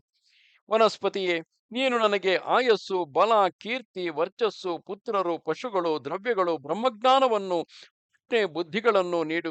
ಈ 2 ಮಂತ್ರಗಳನ್ನು ಉಚ್ಚರಿಸಿ ದಂತ ಧಾವನವನ್ನು ಮಾಡಿಕೊಂಡವನಿಗೆ ವನಸ್ಪತಿಗತನಾದ ಚಂದ್ರನು ಯಾವಾಗಲೂ ಪ್ರಸನ್ನನಾಗುವನು. ಬಾಯಿಯು ತಂಗಳಾಗಲು ಮಾನವನು ಅಶುದ್ಧನಾಗುವನು. ಆದುದರಿಂದ ಶುದ್ಧಿಗಾಗಿ ಹಲ್ಲುಗಳನ್ನು ಉಜ್ಜಿಕೊಳ್ಳಬೇಕು. ಉಪವಾಸದ ದಿನದಲ್ಲಿ 12 ಸಾರಿ ಗಂಡೂಷ ಮಾಡುವುದು, ಅಂದರೆ ಬಾಯಿ ಮುಕ್ಕಳಿಸುವುದು. ಕಾಡಿಗೆ, ಗಂಧ, ಅಲಂಕಾರ, ಒಳ್ಳೆಯ ಬಟ್ಟೆ, ಹೂವಿನ ಮಾಲೆ, ಅನುಲೇಪನ ಇವುಗಳು ದೂಷ್ಯವಾಗುವುದಿಲ್ಲ. ದಂತಧಾವನ ಪೂರ್ವಕವಾಗಿ ಶುದ್ಧ ತೀರ್ಥದಲ್ಲಿ ಮಿಂದು ಪ್ರಾತಃ ಸಂಧ್ಯಾವಂದನೆಯನ್ನು ಮಾಡಬೇಕು. ಹಗಲು ರಾತ್ರಿ 9 ರಂಧ್ರಗಳಿಂದ ಮಲವನ್ನು ಸ್ರವಿಸುತ್ತಿರುವುದರಿಂದ ಯಾವಾಗಲೂ ಮಲಿನವಾದ ಈ ಶರೀರವು ಪ್ರಾತಃ ಸ್ನಾನದಿಂದ ಶುದ್ಧವಾಗುವುದು. ಪ್ರಾತಃ ಸ್ನಾನವು ಉತ್ಸಾಹ, ಮೇಧ, ಸೌಭಾಗ್ಯ, ರೂಪ, ಸಂಪತ್ತು, ಮನಃಪ್ರಸಾದ ಇವುಗಳಿಗೆ ಕಾರಣವಾದ್ದರಿಂದ ಉತ್ಕೃಷ್ಟವಾಗಿರುವುದು. ನಿದ್ರಿಸುವ ಮಾನವನು ಬೆವರು ಜೊಲ್ಲುಗಳಿಂದ ಒದ್ದೆಯಾಗಿ ಮಲಿನಗೊಳ್ಳುವುದರಿಂದ ಪ್ರಾತಃ ಸ್ನಾನವನ್ನು ಮಾಡಿದಲ್ಲಿ ಮಂತ್ರ, ಸ್ತೋತ್ರ, ಜಪಾದಿಗಳಲ್ಲಿ ಅರ್ಹನಾಗುವನು. ಅರುಣೋದಯದ ಕಾಲದಲ್ಲಿ ಪ್ರತಿದಿನವೂ ಮಾಡುವ ಪ್ರಾತಃ ಸ್ನಾನವು ಪ್ರಾಜಾಪತ್ಯ ಕೃಚ್ಛ್ರಕ್ಕೆ ಸಮವಾಗಿ ಮಹಾಪಾತಕಗಳನ್ನು ಪರಿಹರಿಸುವುದು. ಪ್ರಾತಃ ಸ್ನಾನವು ಪಾಪ, ಅಲಕ್ಷ್ಮಿ, ಜ್ಞಾನಿ, ಅಶುದ್ಧಿ, ದುಸ್ವಪ್ನಗಳನ್ನು ಪರಿಹರಿಸಿ ಸಂತೋಷ, ಪುಷ್ಟಿಗಳನ್ನು ಕೊಡುವುದು. ಬೆಳಗ್ಗೆ ಸ್ನಾನ ಮಾಡುವವನನ್ನು ದುಷ್ಟರು ಸಮೀಪಿಸುವುದಿಲ್ಲ. ಈ ಪ್ರಾತಃ ಸ್ನಾನವು ದುಷ್ಟಾದೃಷ್ಟ ಫಲಗಳನ್ನೀಯುವುದರಿಂದ ಯಾವಾಗಲೂ ಮಾಡಬೇಕು. ಅಗಸ್ತ್ಯನೇ, ವಿಧಿ ಸ್ನಾನವು ಸಾಮಾನ್ಯ ಸ್ನಾನಕ್ಕಿಂತ 100ರಷ್ಟು ಉತ್ತಮವಾದ್ದರಿಂದ ಆ ಸ್ನಾನ ವಿಧಿಯನ್ನು ಹೇಳುವೆನು. ಶುದ್ಧವಾದ ಮೃತ್ತಿಕೆ, ದರ್ಭೆ, ಎಳ್ಳು, ಗೋಮಯ ಇವುಗಳನ್ನು ತೆಗೆದುಕೊಂಡು ಶುದ್ಧವಾದ ಸ್ಥಳದಲ್ಲಿರಿಸಿ ಆಚಮನ ಮಾಡಿ ಸ್ನಾನ ಮಾಡಬೇಕು. ದರ್ಭೆಯನ್ನು ಹಿಡಿದುಕೊಂಡು ಶಿಖೆಯನ್ನು ಕಟ್ಟಿಕೊಂಡು ನೀರಿನಲ್ಲಿಳಿದು ಉರುಂಹಿ ಇತ್ಯಾದಿ ಮಂತ್ರಗಳಿಂದ ನೀರನ್ನು ಕಲಕಿ ನೀರನ್ನು ಆಮಂತ್ರಿಸುವುದಕ್ಕಾಗಿ ಏತೇ ಶತಂ ಇತ್ಯಾದಿ ಮಂತ್ರವನ್ನು ಜಪಿಸಿ ಸುಮಿತ್ರಿಯಾನೋ ಮಂತ್ರದಿಂದ ಮೊದಲು ನೀರಿನ ಬೊಗಸೆಯನ್ನು ಹಿಡಿದು ಶತ್ರುವನ್ನು ಉದ್ದೇಶಿಸಿ ದುರ್ಮಿತ್ರಿಯ ಇತ್ಯಾದಿ ಮಂತ್ರದಿಂದ ಎಸೆದು ಇದಂ ವಿಷ್ಣು ಇತ್ಯಾದಿ ಮಂತ್ರವನ್ನು ಜಪಿಸಿ ಮೃತ್ತಿಕೆಯನ್ನು ಅಂಗಗಳಿಗೆ ಲೇಪಿಸಿಕೊಂಡು ಒಂದು ಮುದ್ದೆ ಮಣ್ಣಿನಿಂದ ತಲೆಯನ್ನು, 2 ಮುದ್ದೆ ಮಣ್ಣಿನಿಂದ ಹೊಕ್ಕಳಿನ ಮೇಲ್ಭಾಗವನ್ನು, 3 ಮುದ್ದೆಗಳಿಂದ ಹೊಕ್ಕಳಿನ ಕೆಳಭಾಗವನ್ನು, 6 ಮುದ್ದೆಗಳಿಂದ ಕಾಲುಗಳನ್ನು ಶುದ್ಧಿ ಮಾಡಿಕೊಂಡು ಆಪೋ ಅಸ್ಮಾನ್ ಇತ್ಯಾದಿ ಮಂತ್ರವನ್ನು ಜಪಿಸುತ್ತಾ ಪ್ರವಾಹಾಭಿಮುಖವಾಗಿ ಸ್ನಾನ ಮಾಡಬೇಕು. ಅಂದರೆ ಪ್ರವಾಹಕ್ಕೆ ಅಭಿಮುಖವಾಗಿ ಸ್ನಾನ ಮಾಡಬೇಕು. ಸ್ನಾನ ಮಾಡಿ ಮೇಲಕ್ಕೇಳುವಾಗ ಉದಿತಾಭ್ಯಶುಚಿ ಇತ್ಯಾದಿ ಮಂತ್ರವನ್ನು ಉಚ್ಚರಿಸಬೇಕು. ಮಾನಸ್ತೋಕೆ ಇತ್ಯಾದಿ ಮಂತ್ರವನ್ನು ಜಪಿಸಿ ಗೋಮಯವನ್ನು ಶರೀರಕ್ಕೆ ಹಚ್ಚಿಕೊಳ್ಳಬೇಕು. ಇಮಮ್ಮೇ ವರುಣ ಸತ್ವಯಾಮಿ ಅನಹ ಸತ್ವಂನ ಉದುತ್ತಮಂ ಧಾಮ್ನೋ ಧಾಮ್ನಃ ಮಾಪೋಮೌಷಧಿ ಅಜ್ಞಾಮುಂಚಂತು ಅವಭೃತೆ ಇತ್ಯಾದಿ ಮಂತ್ರಗಳನ್ನು ಉಚ್ಚರಿಸಬೇಕು. ಸ್ನಾನದಲ್ಲಿ ಜಲದೇವತಾಕವಾದ ಈ ಮಂತ್ರಗಳು ಉಕ್ತವಾಗಿವೆ. ಬಳಿಕ ಬ್ರಾಹ್ಮಣನು ಪ್ರಣವ, ಮಹಾವ್ಯಾಹೃತಿ, ಗಾಯತ್ರಿ ಇವುಗಳಿಂದ ತನ್ನನ್ನು ಪವಿತ್ರಗೊಳಿಸಿಕೊಳ್ಳಬೇಕು. ಅನಂತರ ಅಪೋಹಿಷ್ಠ ಇತ್ಯಾದಿ 3 ರುಕ್ಕುಗಳಿಂದ ಮಾರ್ಜನ ಮಾಡಿಕೊಳ್ಳಬೇಕು. ಇವುಗಳಲ್ಲಿ ಪ್ರತಿಯೊಂದು ರುಕ್ಕು ಪವಿತ್ರವಾದುದು. ಇದಮಾಪಹ ಹವಿಷ್ಮತಿ ದೇವಿರಾಪ ಆಪೋ ದೇವ ದ್ರುಪದ ತನ್ನೋ ದೇವಿ ಆಪೋ ದೇವಿ ಅಪಾಮ್ರಸಂ ಪುನಂತುಮಾಂ ಇತ್ಯಾದಿ ಮಂತ್ರಗಳು ಪವಿತ್ರವಾದವುಗಳು. ಬಳಿಕ ಅಘಮರ್ಷಣ, ದ್ರುಪದ ಮಂತ್ರಗಳನ್ನು ಜಪಿಸಬೇಕು. ನೀರಿನಲ್ಲಿ ನಿಂತು ಪ್ರಾಣಾಯಾಮವನ್ನು ಮಾಡಿ ವಿಧಿಯಂತೆ ಪ್ರಣವವನ್ನು ಜಪಿಸಬೇಕು. ಹೀಗೆ 3 ಸಾರಿ ಪ್ರಣವವನ್ನು ಜಪಿಸಬೇಕು ಅಥವಾ ವಿಷ್ಣುವನ್ನು ಸ್ಮರಿಸಬೇಕು. ಹೀಗೆ ಮಿಂದು ವಸ್ತ್ರವನ್ನು ಹಿಂಡಿಕೊಂಡು ಒಗೆದ ವಸ್ತ್ರವನ್ನು ಧರಿಸಬೇಕು. ಬಳಿಕ ಆಚಮನ ಮಾಡಿ ದರ್ಭೆಯನ್ನು ಹಿಡಿದುಕೊಂಡು ಪ್ರಾತಃ ಕಾಲದ ಸಂಧ್ಯಾವಂದನೆಯನ್ನು ಆಚರಿಸಬೇಕು. ಈ ರೀತಿ ಸಂಧ್ಯಾವಂದನೆ ಮಾಡದ ಬ್ರಾಹ್ಮಣನು ಬದುಕಿರುವಾಗಲೇ ಶೂದ್ರನಾಗುವನು, ಮೃತನಾದರೆ ನಾಯಿಯಾಗಿ ಜನಿಸುವನು. ಸಂಧ್ಯಾವಂದನೆ ಮಾಡದವನು ಯಾವಾಗಲೂ ಅಶುದ್ಧನು, ಸಮಸ್ತ ಕರ್ಮಗಳಲ್ಲಿ ಅನರ್ಹನು ಆಗುವನು. ಅವನು ಇತರ ಕರ್ಮವನ್ನು ಮಾಡಿದರೂ ಅದರ ಫಲವನ್ನು ಪಡೆಯುವುದಿಲ್ಲ. ಪೂರ್ವ ದಿಕ್ಕಿಗೆ ಅಭಿಮುಖನಾಗಿ ಪ್ರಣವವನ್ನು ಸ್ಮರಿಸಿ ದರ್ಭೆಯ ಆಸನವನ್ನು ಹಾಕಿಕೊಂಡು ಚತುಸ್ರಕ್ತಿ ಇತ್ಯಾದಿ ಮಂತ್ರವನ್ನು ಪಠಿಸಿ ಇತರ ಕಡೆ ದೃಷ್ಟಿ ಮತ್ತು ಮನಸ್ಸುಗಳು ಇಲ್ಲದವನಾಗಿ ತಲೆಗೂದಲುಗಳನ್ನು ಕಟ್ಟಿಕೊಂಡು ಪೂರ್ವ ಅಥವಾ ಉತ್ತರಾಭಿಮುಖವಾಗಿ ಕುಳಿತು ತನ್ನನ್ನು ಪ್ರದಕ್ಷಿಣಾ ರೂಪದಿಂದ ಪ್ರೋಕ್ಷಿಸಿಕೊಂಡು ಪ್ರಾಣಾಯಾಮ ಮಾಡಬೇಕು. 7 ವ್ಯಾಹೃತಿಗಳು 10 ಓಂಕಾರಗಳೊಡನೆ ಅಪೋಜ್ಯೋತಿ ಇತ್ಯಾದಿ ಶಿರಸ್ಸಿನಿಂದ ಸಹಿತವಾಗಿ ಗಾಯತ್ರಿಯನ್ನು 3 ಸಾರಿ ಜಪಿಸಿದರೆ ಅದು ಪ್ರಾಣಾಯಾಮವೆನಿಸುವುದು. ಜಿತೇಂದ್ರಿಯನಾಗಿ ಪ್ರಾಣಾಯಾಮವನ್ನು ಮಾಡುವ ಮಾನವನು ಹಗಲು ರಾತ್ರಿಗಳಲ್ಲಿ ಮಾಡಿದ ಪಾಪಗಳಿಂದ ಕೂಡಲೇ ಮುಕ್ತನಾಗುವನು. ಮನಸ್ಸನ್ನು ತಡೆದು 10 ಅಥವಾ 12 ಪ್ರಾಣಾಯಾಮಗಳನ್ನು ಮಾಡಿದರೆ ಮಹಾ ತಪಸ್ಸನ್ನು ಆಚರಿಸಿದಂತಾಗುವುದು. ನರನು ಪ್ರತಿದಿನವೂ ವ್ಯಾಕೃತಿ ಪ್ರಣವಗಳೊಡನೆ 16 ಪ್ರಾಣಾಯಾಮಗಳನ್ನು ಮಾಡಿದರೆ ಶಿಶುಹತ್ಯೆ ಮಾಡಿದ್ದರೂ ಪವಿತ್ರನಾಗುವನು. ಲೋಹಗಳ ಕೊಳೆಯು ಪುಟ ಹಾಕುವುದರಿಂದ ಭಸ್ಮವಾಗುವಂತೆ ಇಂದ್ರಿಯ ಕೃತವಾದ ದೋಷವು ಪ್ರಾಣಾಯಾಮದಿಂದ ಪರಿಹಾರವಾಗುವುದು. ವಿಧಿಯಂತೆ ಒಬ್ಬ ಬ್ರಾಹ್ಮಣನನ್ನು ಭೋಜನ ಮಾಡಿಸಿದ ಫಲವು ಶ್ರದ್ಧೆಯಿಂದ 12 ಪ್ರಾಣಾಯಾಮಗಳನ್ನು ಮಾಡುವುದರಿಂದ ಲಭಿಸುವುದು. ವೇದಾದಿ ವಾಂಗ್ಮಯವೆಲ್ಲ ಪ್ರಣವದಲ್ಲಿ ಇರುವುದರಿಂದ ವೇದಾಧ್ಯಯನ ಮಾಡುವವನು ವೇದಕ್ಕೆ ಆದಿಯಾದ ಪ್ರಣವವನ್ನು ಅಭ್ಯಾಸ ಮಾಡಬೇಕು. ಪ್ರಣವ, ಸಪ್ತವ್ಯಾಹೃತಿ, ಪದಗಳುಳ್ಳ ಗಾಯತ್ರಿ ಇವುಗಳನ್ನು ಜಪಿಸುವವನಿಗೆ ಒಂದೆಡೆಯಲ್ಲಿಯೂ ಭಯವುಂಟಾಗುವುದಿಲ್ಲ. ಅಯ್ಯ ಅಗಸ್ತ್ಯನೇ, ಒಂದಕ್ಷರವುಳ್ಳ ಪ್ರಣವ ಉತ್ತಮ ತಪಸ್ಸಾದ ಪ್ರಾಣಾಯಾಮ. ಗಾಯತ್ರಿ ಇವುಗಳಿಗಿಂತ ಪವಿತ್ರವಾದುದು ಯಾವುದೂ ಇರುವುದಿಲ್ಲ. ರಾತ್ರಿಯಲ್ಲಿ ವಾಕ್, ಕರ್ಮ, ಮನಸ್ಸುಗಳಿಂದ ಮಾಡಿದ ಪಾಪವನ್ನು ಪೂರ್ವ ಸಂಧ್ಯಾ ಕಾಲದಲ್ಲಿ ಎದ್ದು ಪ್ರಾಣಾಯಾಮ ಮಾಡುವುದರಿಂದ ಪರಿಹರಿಸಿಕೊಳ್ಳಬೇಕು. ಹಗಲು ಮನಸ್ಸು ವಾಕ್ಕಾಯಗಳಿಂದ ಮಾಡುವ ಕರ್ಮಗಳಿಂದ ಉಂಟಾದ ಪಾಪವನ್ನು ಪಶ್ಚಿಮ ಸಂಧ್ಯಾಕಾಲದಲ್ಲಿ ಕುಳಿತು ಪ್ರಾಣಾಯಾಮ ಮಾಡುವುದರಿಂದ ಪರಿಹರಿಸಿಕೊಳ್ಳಬೇಕು. ಪ್ರಾತಃ ಕಾಲ ಸೂರ್ಯನು ಕಾಣುವವರೆಗೆ ನಿಂತುಕೊಂಡು ಗಾಯತ್ರಿಯನ್ನು ಜಪಿಸಬೇಕು. ಸಾಯಂಕಾಲ ಚೆನ್ನಾಗಿ ನಕ್ಷತ್ರಗಳು ಕಾಣುವವರೆಗೆ ಕುಳಿತು ಗಾಯತ್ರಿಯನ್ನು ಜಪಿಸಬೇಕು. ಬೆಳಿಗ್ಗೆ ನಿಂತು ಜಪಿಸುವುದರಿಂದ ರಾತ್ರಿಯ ಪಾಪವು, ಸಾಯಂಕಾಲ ಕುಳಿತು ಜಪಿಸುವುದರಿಂದ ಹಗಲು ಮಾಡಿದ ಪಾಪವು ಪರಿಹಾರವಾಗುವುದು. ಪ್ರಾತಃ ಸಾಯಂ ಸಂಧ್ಯಾ ವಂದನೆಯನ್ನು ಮಾಡದಿರುವವನು ಶೂದ್ರನಂತೆ ಸಕಲ ಬ್ರಾಹ್ಮಣ ಕರ್ಮಗಳಿಂದಲೂ ಬಹಿಷ್ಕೃತನಾಗುವನು. ಜಲದ ಸಮೀಪವನ್ನು ಹೊಂದಿ ನಿತ್ಯ ಕರ್ಮವನ್ನು ಮಾಡಬೇಕು. ಕಾಡಿಗೆ ಹೋಗಿ ಸಾವಧಾನ ಮನಸ್ಸಿನಿಂದ ಗಾಯತ್ರಿಯನ್ನು ಅಧ್ಯಯನ ಮಾಡಬೇಕು. ಮನೆಯಿಂದ ಹೊರಗೆ ಮಾಡಿದ ಸಂಧ್ಯಾ ವಂದನೆಯು ಅತಿಶಯ ಗುಣವುಳ್ಳದ್ದು. ಗಾಯತ್ರಿಯೊಂದನ್ನಾದರೂ ಜಪಿಸುವ ಜಿತೇಂದ್ರಿಯನಾದ ಬ್ರಾಹ್ಮಣನೇ ಶ್ರೇಷ್ಠನು. ಸಮಸ್ತವನ್ನು ಭುಜಿಸುವವನು, ಸಕಲವನ್ನು ಮಾರುವವನು, ಮೂರು ವೇದಗಳಲ್ಲಿ ಪಾರಂಗತನಾಗಿದ್ದರೂ ಪೂಜ್ಯನಲ್ಲ. ಸೂರ್ಯನು ದೇವತೆಯಾಗಿ ಉಳ್ಳದ್ದು, ಅಗ್ನಿ ಮುಖವು, ಮೂರು ಪಾದಗಳುಳ್ಳದ್ದು, ವಿಶ್ವಾಮಿತ್ರನು ಋಷಿಯಾಗಿ ಉಳ್ಳದ್ದು, ಗಾಯತ್ರಿ ಛಂದಸ್ಸಾಗಿ ಉಳ್ಳದ್ದು ಆದ ಗಾಯತ್ರಿಯು ಉತ್ಕೃಷ್ಟವಾದದ್ದು.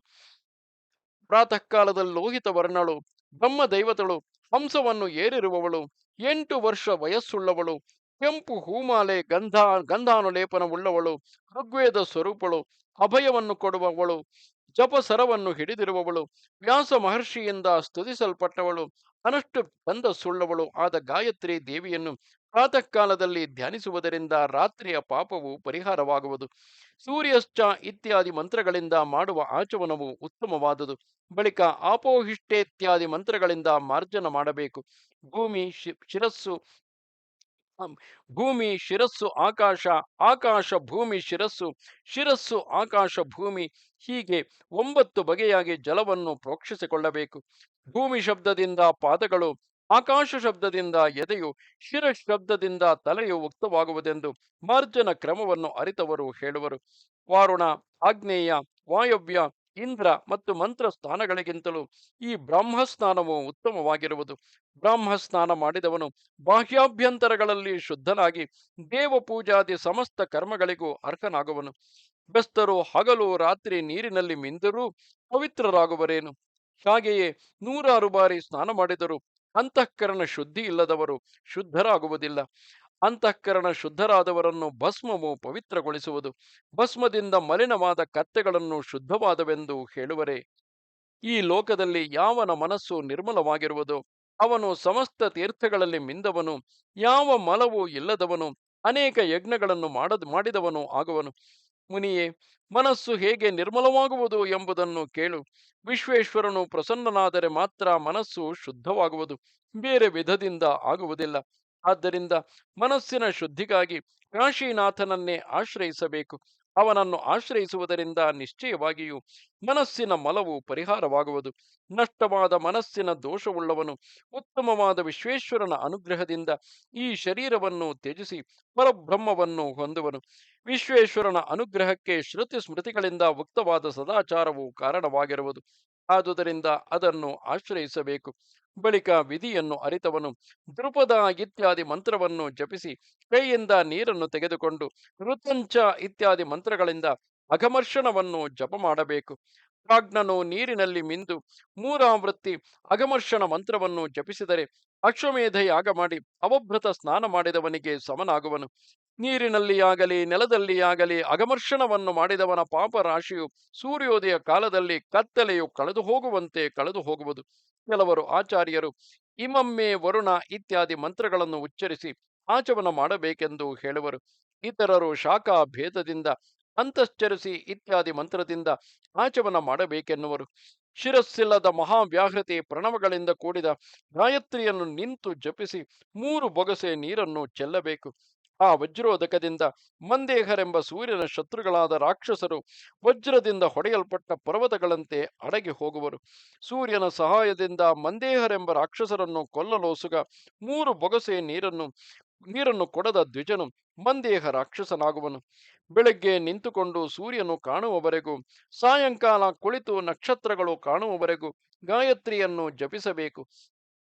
ತನಗೆ ಹಿತವನ್ನು ಬಯಸುವ ಬ್ರಾಹ್ಮಣನು ಕಾಲಲೋಪವನ್ನು ಮಾಡಕೂಡದು. ಆದುದರಿಂದ ಅರ್ಧೋದಯಾಸ್ತ ಸಮಯದಲ್ಲಿ ವಜ್ರೋದಕವನ್ನು ಕೊಡಬೇಕು. ಕಾಲ ಮೀರಿ ಮಾಡಿದ ಸಂಧ್ಯಾವಂದನೆಯು ಬಂಜೆಯ ಮೈಥುನದಂತೆ ನಿಷ್ಫಲವಾಗುವುದು.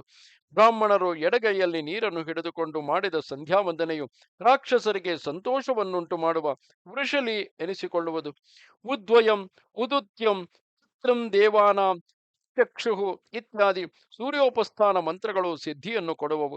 1000 ಸಲವಾಗಲಿ, 100 ಸಾರಿಯಾಗಲಿ, 10 ಸಾರಿಯಾಗಲಿ ಗಾಯತ್ರಿಯನ್ನು ಉಚ್ಚರಿಸಿ ಸೂರ್ಯೋಪಸ್ಥಾನವನ್ನು ಮಾಡಬೇಕು. ಗಾಯತ್ರಿಯನ್ನು 1000 ಸಾರಿ ಜಪಿಸುವುದರಿಂದ ಉತ್ತಮವು, 100 ಸಾರಿ ಜಪಿಸುವುದರಿಂದ ಮಧ್ಯಮವು, 10 ಸಾರಿ ಜಪಿಸುವುದರಿಂದ ಅಧಮವು ಆಗುತ್ತದೆ. ಗಾಯತ್ರಿಯನ್ನು ಜಪಿಸಿದ ಬ್ರಾಹ್ಮಣನು ಪಾಪಲಿಪ್ತನಾಗುವುದಿಲ್ಲ.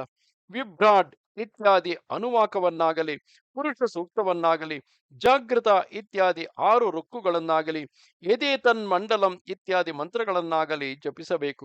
ಈ ಮಂತ್ರಗಳಿಂದ ಮಾಡಿದ ಉಪಸ್ಥಾನದಿಂದ ಸೂರ್ಯನಿಗೆ ಸಂತೋಷವಾಗುವುದು. ರಕ್ತಚಂದನ, ಅಕ್ಷತ, ಕುಸುಮ, ದರ್ಭಗಳಿಂದ ಕೂಡಿದ ನೀರಿನಿಂದ ವೇದೋಕ್ತ ಅಥವಾ ಆಗಮೋಕ್ತ ಮಂತ್ರಗಳನ್ನು ಉಚ್ಚರಿಸಿ ಅರ್ಘ್ಯವನ್ನು ಕೊಡಬೇಕು. ಸೂರ್ಯನನ್ನು ಪೂಜಿಸಿದರೆ 3 ಲೋಕಗಳನ್ನು ಪೂಜಿಸಿದಂತಾಗುವುದು. ಹೀಗೆ ಪೂಜಿಸಲ್ಪಟ್ಟ ಸೂರ್ಯನು ಪುತ್ರ, ಪಶು, ದ್ರವ್ಯಗಳನ್ನು ಕೊಡುವನು. ವ್ಯಾಧಿಯನ್ನು ಹೋಗಲಾಡಿಸುವನು. ಆಯಸ್ಸನ್ನು ಕೊಡುವನು. ಇಷ್ಟಾರ್ಥಗಳನ್ನು ಪೂರ್ತಿಗೊಳಿಸುವನು. ಈ ಸೂರ್ಯನು ರುದ್ರ, ವಿಷ್ಣು, ಬ್ರಹ್ಮರೆಂಬ ತ್ರಿಮೂರ್ತಿ ಸ್ವರೂಪನು. ಸೂರ್ಯನನ್ನು ಸಂತೋಷಗೊಳಿಸುವುದರಿಂದ ಬ್ರಹ್ಮ, ವಿಷ್ಣು, ಮಹೇಶ್ವರರು, ಇಂದ್ರಾದಿ ದೇವತೆಗಳು, ಮರೀಚ್ಯಾದಿ ಋಷಿಮಹರ್ಷಿಗಳು, ಮನು ಮೊದಲಾದ ಮಾನವರು, ಸೋಮಪಾದಿ ಪಿತಾಮಹರು ಸಂತುಷ್ಟರಾಗುವರು. ಹೀಗೆ ಸೂರ್ಯನನ್ನು ಪೂಜಿಸಿದ ನಂತರ ತರ್ಪಣವನ್ನು ಆರಂಭಿಸಬೇಕು. ಬ್ರಾಹ್ಮಣನು ಬಲಗೈಯಿಂದ 9, 7 ಅಥವಾ 5 ಅಗ್ರಗಳುಳ್ಳದ್ದು, ಬುಡವುಳ್ಳದ್ದು, ಕತ್ತರಿಸದಿರುವುದು, ಗರ್ಭವಿಲ್ಲದಿರುವುದು ಆದ ದರ್ಭೆಗಳನ್ನು ಹಿಡಿದುಕೊಂಡು ಗಂಧ, ಅಗರು, ಕಸ್ತೂರಿ, ಪರಿಮಳವುಳ್ಳ ಹೂವು ಇವುಗಳಿಂದ ಕೂಡಿದ ಶುಚಿಯಾದ ನೀರಿನಿಂದ ತೃಪ್ಯಂತು ಎಂದು ಉಚ್ಚರಿಸುತ್ತಾ ಬಲಗೈಯಿಂದ ಕೂಡಿದ ಎಡಗೈಯಿಂದ 6 ಮಂದಿ ಗಣಪತಿಗಳಿಗೂ, ಬ್ರಹ್ಮಾದಿ ಸಮಸ್ತ ದೇವತೆಗಳಿಗೂ, ಮರೀಚ್ಯಾದಿ ಮುನಿಗಳಿಗೂ ತರ್ಪಣ ಕೊಡಬೇಕು. ಯಜ್ಞೋಪವೀತವನ್ನು ಮಾಲಾಕಾರವಾಗಿ ಹಾಕಿಕೊಂಡು ನೆಟ್ಟಗಿರುವ ದರ್ಭೆಗಳನ್ನು ಅಂಗುಷ್ಟ ಮಧ್ಯದಲ್ಲಿ ಇರಿಸಿಕೊಂಡು ಯವಗಳಿಂದ ಸನಕಾದಿ ಮಹರ್ಷಿಗಳಿಗೆ ತರ್ಪಣ ಮಾಡಬೇಕು. ಉಪಸವ್ಯವಾಗಿ ಇಮ್ಮಡಿ ದರ್ಭೆಗಳಿಂದ ಎಳ್ಳಿನೊಡನೆ ಕವ್ಯವಾಟ್, ಅನಲ ಮುಂತಾದ ದಿವ್ಯ ಪಿತೃಗಳಿಗೆ ತರ್ಪಣ ಮಾಡಬೇಕು. ಶ್ರೇಯಸ್ಸನ್ನು ಬಯಸುವ ಬ್ರಾಹ್ಮಣನು ಭಾನು, ಶುಕ್ರವಾರಗಳಲ್ಲಿಯೂ, ಸಪ್ತಮಿ, ತ್ರಯೋದಶಿ ತಿಥಿಗಳಲ್ಲಿಯೂ, ಸಂಧ್ಯಾಕಾಲ, ರಾತ್ರಿಕಾಲಗಳಲ್ಲಿಯೂ 1 ಸಾರಿಯೂ ತಿಲತರ್ಪಣವನ್ನು ಮಾಡಬಾರದು. ಹಾಗೆ ತಿಲತರ್ಪಣ ಮಾಡುವುದಾದರೆ ಶುಕ್ಲ ಫಲಗಳಿಂದ ತರ್ಪಣ ಮಾಡಬೇಕು. ಬಳಿಕ ಆಯಾ ಹೆಸರನ್ನು ಉಚ್ಚರಿಸಿ 14 ಮಂದಿ ಪಿತೃಗಳಿಗೆ ತರ್ಪಣವನ್ನು ಮಾಡಬೇಕು. ಬಳಿಕ ಎಡ ಮೊಣಕಾಲನ್ನೂರಿ ಪಿತೃತೀರ್ಥದಿಂದ ತನ್ನ ಗೋತ್ರವನ್ನು ಉಚ್ಚರಿಸಿ ಸಂತೋಷದಿಂದ ಮೌನವಾಗಿ ಪಿತೃಗಳಿಗೆ ತರ್ಪಣ ಮಾಡಬೇಕು. ದೇವತೆಗಳು 1 ಬೊಗಸೆಯನ್ನು, ಸನಕಾದಿಗಳು 2 ಬೊಗಸೆಗಳನ್ನು, ಪಿತೃಗಳು 3 ಬೊಗಸೆಗಳನ್ನು, ಸ್ತ್ರೀಯರು 1 ಬೊಗಸೆಯನ್ನು ಇಚ್ಛಿಸುವರು. ಬೆರಳಿನ ಕೊನೆಯು ದೇವತೀರ್ಥವೆಂದು, ಬೆರಳಿನ ಬುಡವು ಋಷಿತೀರ್ಥವೆಂದು, ಅಂಗುಷ್ಟದ ಬುಡವು ಬ್ರಾಹ್ಮತೀರ್ಥವೆಂದು, ಕೈಯ ಮಧ್ಯವು ಪ್ರಜಾಪತಿ ತೀರ್ಥವೆಂದು ಉಕ್ತವಾಗಿರುವುದು. ಅಂಗುಷ್ಟ ಪ್ರದೇಶಿನಿ ಬೆರಳುಗಳ ಮಧ್ಯವು ತೀರ್ಥವೆನಿಸಿಕೊಳ್ಳುವುದು. ಉದೀರತ, ಅಂಗೀರಸ, ಅಯಂತುನ, ಊರ್ಜಂ ವಹಂತಿ ಪಿತೃಭ್ಯ ಸ್ವಧಾಯಭ್ಯ ಏಚೇಹ ಪಿತರ ಮಧುವಾತ ನಮೋವಹ ಪಿತರಹ ಎಂಬ 9 ವೃಕ್ಕುಗಳನ್ನು ಪಠಿಸಿ ಪಿತೃಗಳಿಗೆ ತರ್ಪಣ ಮಾಡಿ ಆ ಮಂತ್ರದಿಂದ ನೀರನ್ನು ಭೂಮಿಯಲ್ಲಿ ಚೆಲ್ಲಬೇಕು. ಬ್ರಹ್ಮ ಮೊದಲ್ಗೊಂಡು ಹುಲ್ಲಿನ ವರೆಗಣ ದೇವ, ಋಷಿ, ಪಿತೃ, ಮನುಷ್ಯ, ತಾಯಿ, ಮಾತಾಮಹಾದಿ ಪಿತೃಗಳೆಲ್ಲರೂ ತೃಪ್ತರಾಗಲಿ. ಬ್ರಹ್ಮಲೋಕದಿಂದ ಆರಂಭಿಸಿ ಅನೇಕ ಕುಲಗಳನ್ನು ಅತಿಕ್ರಮಿಸಿ ಸಪ್ತ ದ್ವೀಪಗಳಲ್ಲಿ ವಾಸಿಸುವ ಜನರಿಗೆ ಈ ತುಲೋದಕವು ಸಲ್ಲಲಿ. ಬಟ್ಟೆಯನ್ನು ಹಿಂಡಿದ ಈ ನೀರಿನಿಂದ ನಮ್ಮ ವಂಶದಲ್ಲಿ ಜನಿಸಿ ಮೃತರಾದ ಮಕ್ಕಳಿಲ್ಲದವರೆಲ್ಲರೂ ತೃಪ್ತರಾಗಲಿ. ಬಳಿಕ ಅಗ್ನಿಕಾರ್ಯ ವೇದಾಭ್ಯಾಸಗಳನ್ನು ಮಾಡಬೇಕು. ವೇದಾಭ್ಯಾಸವು ಸ್ವೀಕಾರ, ವಿಚಾರ, ಅಭ್ಯಾಸ, ಜಪ, ಶಿಷ್ಯರಿಗೆ ಹೇಳಿಕೊಡುವುದು ಎಂದು 5 ವಿಧವಾಗಿರುವುದು. ತಾನು ಪಡೆದ ವೇದವನ್ನು ಕಾಪಾಡಿಕೊಳ್ಳುವುದಕ್ಕೂ, ಹೊಂದದಿರುವುದನ್ನು ಪಡೆಯುವುದಕ್ಕೂ ಉಪದೇಶ ಮಾಡುವ ಗುರುಗಳ ಬಳಿಗೆ ಹೋಗಬೇಕು. ತಾನು ಉಪದೇಶ ಮಾಡಿ ತನ್ನ ಗುರುತ್ವವನ್ನು ಹೆಚ್ಚಿಸಿಕೊಳ್ಳಬೇಕು. ಬ್ರಾಹ್ಮಣೋತ್ತಮ, ಇದು ಬ್ರಾಹ್ಮಣರು ಬೆಳಿಗ್ಗೆ ಮಾಡುವ ಕೆಲಸವಾಗಿದೆ. ಅಥವಾ ಬೆಳಿಗ್ಗೆ ಎದ್ದು ಅವಶ್ಯಕ ಕಾರ್ಯಗಳನ್ನು ಪೂರೈಸಿ ಶೌಚಾಚಮನಗಳನ್ನು ಮಾಡಿ ಹಲ್ಲುಗಳನ್ನು ಉಜ್ಜಿಕೊಳ್ಳಬೇಕು. ಸಮಸ್ತ ಅವಯವಗಳನ್ನು ಶುದ್ಧಿ ಮಾಡಿಕೊಂಡು ಪ್ರಾತಃ ಕಾಲ ಸಂಧ್ಯಾವಂದನೆಯನ್ನು ಮಾಡಬೇಕು. ಅನಂತರ ವೇದಾರ್ಥಗಳನ್ನು, ವಿವಿಧ ಶಾಸ್ತ್ರಗಳನ್ನು ಅಭ್ಯಾಸ ಮಾಡಿ ಶುದ್ಧರು, ಪ್ರಿಯರು, ಬುದ್ಧಿವಂತರು ಆದ ಶಿಷ್ಯರನ್ನು ಅಧ್ಯಯನ ಮಾಡಿಸಿ ಯೋಗಕ್ಷೇಮಾದಿಗಳ ಸಿದ್ಧಿಗಾಗಿ ಪ್ರಭುವಿನ ಬಳಿಗೆ ಹೋಗಬೇಕು. ಬಳಿಕ ಮಧ್ಯಾಹ್ನ ಕಾಲದಲ್ಲಿ ಹಿಂದಿನಂತೆ ಮಿಂದು ಮಧ್ಯಾಹ್ನ ಸಂಧ್ಯಾವಂದನೆಯನ್ನು ಮಾಡಬೇಕು. ನವ ಯೌವನದಿಂದ ಕೂಡಿರುವವಳು, ಶುದ್ಧವಾದ ಸ್ಫಟಿಕದಂತೆ ಶುದ್ಧಳು, ತ್ರಿಷ್ಟು ಛಂದಸ್ಸಿನಿಂದ ಕೂಡಿದವಳು, ರುದ್ರ ದೈವತಳು, ಕಶ್ಯಪ ಋಷಿಯಿಂದ ಕೂಡಿದವಳು, ಯಜುರ್ವೇದ ರೂಪಳು, 3 ಅಕ್ಷರವುಳ್ಳವಳು, ಎತ್ತಿನ ಮೇಲೆ ಕುಳಿತವಳು, ಭಕ್ತರಿಗೆ ಅಭಯವನ್ನು ಕೊಡುವವಳು ಆದ ಸಾವಿತ್ರಿ ದೇವಿಯನ್ನು ಪೂಜಿಸಿ ನಿತ್ಯ ವಿಧಿಯನ್ನು ಆಚರಿಸಿ ವಚನಾಗ್ನಿಯನ್ನು ಉಜ್ವಲಗೊಳಿಸಿ ವೈಶ್ವದೇವವನ್ನು ಮಾಡಬೇಕು. ಅವರೇ ಹಾರಕ, ಉದ್ದು, ನೆಲಗಡಲೆ, ಕಡಲೆಗಳನ್ನು, ಉಪ್ಪಿನಿಂದಾದ ಎಲ್ಲ ತರಹದ ಪಕ್ವಾನ್ನವನ್ನು, ತೊಗರಿ, ಕಾಡು ಕಡಲೆ, ವರ್ತುಲವಾದ ನೆಲಗಡಲೆ, ವರಟಿಗಳನ್ನು, ತಿಂದುಳಿದುದನ್ನು, ತಂಗಳನ್ನು ವೈಶ್ವದೇವಕ್ಕೆ ಉಪಯೋಗಿಸಬಾರದು. ದರ್ಭೆಯನ್ನು ಹಿಡಿದುಕೊಂಡು ಆಚಮನ ಪ್ರಾಣಾಯಾಮಗಳನ್ನು ಮಾಡಿ ಅಷ್ಟೋ ದಿವಿ ಇತ್ಯಾದಿ ಮಂತ್ರಗಳಿಂದ ಅಭ್ಯುಕ್ಷಣ ಮಾಡಬೇಕು. 3 ಸಾರಿ ಪ್ರದಕ್ಷಿಣಾಕಾರವಾಗಿ ಪರಿಶೇಚನ ಮಾಡಿ ದರ್ಭೆಗಳಿಂದ ದರ್ಭೆಗಳನ್ನು ಸುತ್ತಲೂ ಹಾಸಿ ಏಷೋಹದೇವ ಇತ್ಯಾದಿ ಮಂತ್ರದಿಂದ ಅಗ್ನಿಯನ್ನು ಅಭಿಮುಖಗೊಳಿಸಬೇಕು. ಅನಂತರ ತುಪ್ಪ, ಹೂವು, ಅಕ್ಷತೆಗಳಿಂದ ಅಗ್ನಿಯನ್ನು ಪೂಜಿಸಿ ಭೂರಾದಿ ಸ್ವಾಹಾಂತವಾಗಿ 3 ಆಹುತಿಗಳನ್ನು, ಪ್ರಣವಾದಿಗಳಿಂದ ಆಹುತಿಗಳನ್ನು, ಭೂರ್ಭುವಸ್ವಾಹ ಎಂಬುದರಿಂದ ಆಹುತಿಗಳನ್ನು ಕೊಟ್ಟು, ಹಾಗೆಯೇ ದೇವಕೃತಸ್ಯೆ ಇತ್ಯಾದಿಯಿಂದ 6 ಆಹುತಿಗಳನ್ನು ಕೊಡಬೇಕು. ಮಂತ್ರವಿಲ್ಲದೆ ಯಮನಿಗೊಂದು ಆಹುತಿಯನ್ನು, ಎರಡು ಸ್ವಿ- ಎರಡು ಶಿಷ್ಟಕೃತಾಹುತಿಗಳನ್ನು ಕೊಟ್ಟು ವಿಶ್ವೇ ದೇವತೆಗಳಿಗೆ ಭೂಮಿಯ ಮೇಲೆ ಬಲಿಯನ್ನು ಕೊಡಬೇಕು. ಅದರ ಉತ್ತರ ಭಾಗದಲ್ಲಿ ಸಕಲ ಭೂತಗಳನ್ನು ನಮಸ್ಕರಿಸಬೇಕು. ಅದರ ದಕ್ಷಿಣದಲ್ಲಿ ಪಿತೃಗಳಿಗೆ ಪ್ರಾಚೀನಾವೀತಿಯಿಂದ ಆಹುತಿಯನ್ನು ಕೊಡಬೇಕು. ಈಶಾನ್ಯ ದಿಕ್ಕಿನಲ್ಲಿ ಯಕ್ಷನಿಗೆ ನಿರ್ಣಯ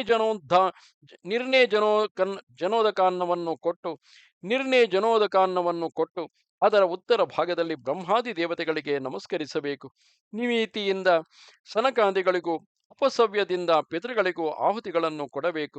16 ಗ್ರಾಸಗಳಿಂದ ಹಂತವೆಂದು, 4 ಗ್ರಾಸಗಳಿಂದ ಪುಷ್ಕಲವೆಂದು, 1 ಗ್ರಾಸದಿಂದ ಭಿಕ್ಷೆಯೆಂದು ಉಕ್ತವಾಗಿರುವುದು. ಈ ಭಿಕ್ಷೆಯು ಗೃಹಸ್ಥನಿಗೆ ಪುಣ್ಯವನ್ನು ಕೊಡುವುದು.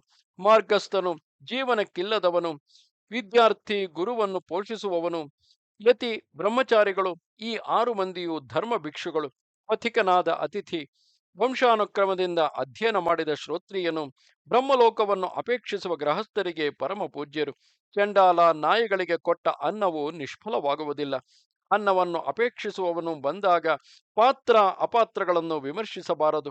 ನಾಯಿ, ಪತಿತ, ಚಂಡಾಲ, ದುಷ್ಟರೋಗಿ, ಕಾಗೆ, ಕ್ರಿಮಿ ಇವುಗಳಿಗಾಗಿ ಹೊರಗೆ ಅನ್ನವನ್ನು ಎರಚಬೇಕು. ಪೂರ್ವ, ಪಶ್ಚಿಮ, ವಾಯವ್ಯ, ಉತ್ತರ, ನೈಋತ್ಯ ದಿಕ್ಕುಗಳಲ್ಲಿರುವ ಕಾಗೆಗಳು ಭೂಮಿಯಲ್ಲಿ ತಾನಿತ್ತ ಈ ಪಿಂಡವನ್ನು ಸ್ವೀಕರಿಸಲಿ. ಯಮನ ವಂಶದಲ್ಲಿ ಜನಿಸಿದ ಶಾವ, ಶಬಲಗಳೆಂಬ 2 ನಾಯಿಗಳಿಗೆ ಈ ಪಿಂಡವನ್ನು ಕೊಡುವೆನು. ಅವೆರಡು ಹಿಂಸೆ ಮಾಡದಿರಲಿ. ನಾನಿತ್ತ ಅನ್ನವನ್ನು ಅಪೇಕ್ಷಿಸುವವರು, ಕರ್ಮಬದ್ಧರಾಗಿ ಹಸಿವುಗೊಂಡವರು ಆದ ದೇವತೆಗಳು, ಮನುಷ್ಯರು, ಪಶುಗಳು, ರಾಕ್ಷಸರು, ಯಕ್ಷರು, ಉರಗರು, ಪಕ್ಷಿಗಳು, ದೈತ್ಯರು, ಸಿದ್ಧರು, ಪಿಶಾಚಗಳು, ಭೂತ ಪ್ರೇತಗಳು, ದಾನವರು, ಹುಲ್ಲುಗಳು, ಕ್ರಮಿಗಳು, ಕೀಟಗಳು, ಪತಂಗಗಳು ಇವೇ ಮೊದಲಾದವರ ತೃಪ್ತಿಗಾಗಿ ನಾನು ಕೊಟ್ಟ ಅನ್ನದಿಂದ ಸಂತೋಷವಾಗಲಿ. ಹೀಗೆ ಭೂತಗಳಿಗೆ ಬಲಿಯನ್ನಿತ್ತು ಹಸುವಿನ ಹಾಲನ್ನು ಕರೆಯುವಷ್ಟು ಕಾಲ ಅತಿಥಿಯ ಆಗಮನವನ್ನು ನಿರೀಕ್ಷಿಸಿ ಊಟದ ಮನೆಯನ್ನು ಪ್ರವೇಶಿಸಬೇಕು. ವಾಯಸ ಬಲಿಯನ್ನು ಕೊಡದೆ ನಿತ್ಯ ಶ್ರಾದ್ದವನ್ನು ಮಾಡಬೇಕು. ನಿತ್ಯ ಶ್ರಾದ್ದದಲ್ಲಿ ತನ್ನ ಸಾಮರ್ಥ್ಯವನ್ನು ಅನುಸರಿಸಿ 3, 2 ಅಥವಾ ಒಬ್ಬ ಬ್ರಾಹ್ಮಣನನ್ನು ಭೋಜನ ಮಾಡಿಸಬೇಕು. ಅಸಮರ್ಥನಾದವನು ಪಿತೃಯಜ್ಞಕ್ಕಾಗಿ ತನ್ನ ಆಹಾರ ವಸ್ತುಗಳಿಂದ ಸ್ವಲ್ಪವನ್ನು ತೆಗೆದುಕೊಂಡು ದಾನ ಮಾಡಬೇಕು. ದೇವತೆಗಳಿಲ್ಲದಿರುವುದು ನಿಯಮ.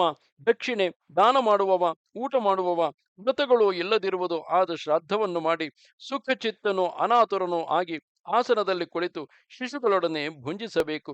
ಸುವಾಸನೆಗೊಂಡವನು, ಪ್ರಸನ್ನನು, ಮಾಲೆಯನ್ನು ಧರಿಸಿದವನು, ಶುದ್ಧವಾದ 2 ವಸ್ತ್ರಗಳನ್ನು ಧರಿಸಿದವನು ಆಗಿ ಪೂರ್ವ ಅಥವಾ ಉತ್ತರಾಭಿಮುಖವಾಗಿ ಕುಳಿತು ಪಿತೃಚ್ಛಿಷ್ಟವನ್ನು ಸೇವಿಸಬೇಕು. ಆ ಅನ್ನವನ್ನು ಆಪೋಷಣ ವಿಧಿಯಿಂದ ಮೇಲೆ ಕೆಳಗೆ ಆವರಣ ಸಹಿತವಾಗಿ ಮಾಡಿ ಭುಂಜಿಸಬೇಕು. ಭುವಃ ಪತಯೇ, ಭುವನ ಪತಯೇ, ಭುವನಾಂಪತಯೇ ಸ್ವಾಹ ಎಂದು ಭೂಮಿಯಲ್ಲಿ 3 ಸಾರಿ ಬಲಿಯನ್ನು ಕೊಡಬೇಕು. ಕೈಯಲ್ಲಿ ದರ್ಭೆಯನ್ನು ಹಿಡಿದುಕೊಂಡು 1 ಸಾರಿ ಆಚಮನ ಮಾಡಿ ಹೊಟ್ಟೆ ಎಂಬ ಕುಂಡದಲ್ಲಿರುವ ಅಗ್ನಿಯಲ್ಲಿ ಪ್ರಾಣಾದಿ 5 ಆಹುತಿಗಳನ್ನು ಕೊಡಬೇಕು. ದರ್ಭಪಾಣಿಯಾಗಿ ಊಟ ಮಾಡುವವನಿಗೆ ಕೂದಲು ಕೀಟಾದಿಗಳಿಂದ ಉಂಟಾದ ದೋಷವು ಸಂಭವಿಸುವುದಿಲ್ಲ. ಆದ್ದರಿಂದ ದರ್ಭೆ ಸಹಿತನಾಗಿ ಭುಂಜಿಸಬೇಕು. ರುಚಿಯಾದ ಅನ್ನವನ್ನು ತಿನ್ನುವವರೆಗೆ ಅದರ ಗುಣಾವಗುಣಗಳನ್ನು ಹೇಳಕೂಡದು. ಗುಣಾವಗುಣಗಳನ್ನು ಹೇಳದಿರುವವರೆಗೆ ಪಿತೃಗಳು ಭುಂಜಿಸುವರು. ಆದುದರಿಂದ ಮೌನದಿಂದ ಭುಂಜಿಸುವವನು ಅಮೃತವನ್ನೇ ಭುಜಿಸುವನು. ಬಳಿಕ ಹಾಲು ಮಜ್ಜಿಗೆ ಅಥವಾ ನೀರನ್ನು ಕುಡಿದು ಅಮೃತಾಪಿಧಾನಮಸಿ ಎಂದು ಒಂದು ಸಾರಿ ನೀರನ್ನು ಪ್ರಾಶನೆ ಮಾಡಿ ಕೈಯನ್ನು ತೊಳೆಯದೆ ಬಲಗೈಯ ಹೆಬ್ಬೆರಳಿನ ಬುಡದಿಂದ ರೌರವೇ ಅಪುಣ್ಯ ನಿಲಯೇ ಪದ್ಮಾರ್ಬುದ ನಿವಾಸಿನಂ ಉಚ್ಚಿಷ್ಟೋದಕ ಮಿಚ್ಚೂನ ಅಕ್ಷಯ ಮುಪತಿಷ್ಠತು ಎಂಬ ಮಂತ್ರವನ್ನು ಪಠಿಸುತ್ತಾ ಕುಡಿದುಳಿದ ನೀರನ್ನು ಭೂಮಿಯಲ್ಲಿ ಚೆಲ್ಲಬೇಕು.